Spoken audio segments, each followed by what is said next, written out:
Just hours ago, multiple vehicles from the Spokane County Sheriff's Office, SPD, and Spokane Valley PD were around Camp Hope. Officers were inside handing out flyers, which say that the camp will be closed, but it doesn't specify any specific dates. Camp managers and WSDOT said the visit was a complete surprise. Yeah, they said they only knew officers were on the way just hours before they showed up. Bronte Saratsky is live at Camp Hope and has what we know so far. Bronte. Well, Aaron, when we arrived at Camp Hope, multiple law enforcement agencies had lined the perimeter, and camp managers in WSDOT said they didn't know that officers were going to be entering the camp, handing out these flyers saying that the camp is going to need to close. Now, the flyer reads that the camp is to close and that people can find alternative shelter at the Trent Resource and Assistance Center or at any of the city's additional emergency shelters. On the back of the flyer is information about mental health and addiction services, as well as where to find free meals.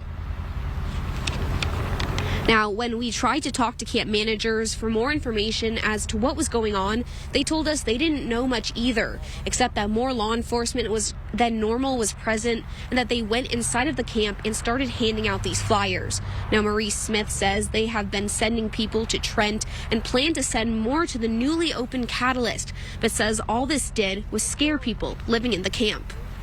And having 12 officers come through the camp just scares the heck out of our people.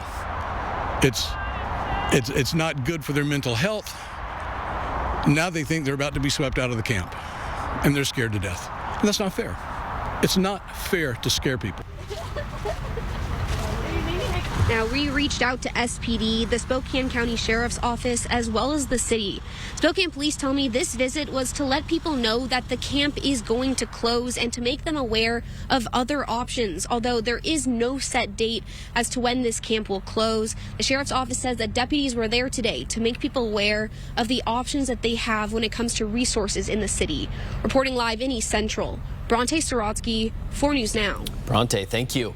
Well, since 5 o'clock, we've received a statement from WSDOT saying, in part, the action the city and county decided to take today is extremely disappointing. And WSDOT goes on to say the actions today is only instilling fear into those who are there.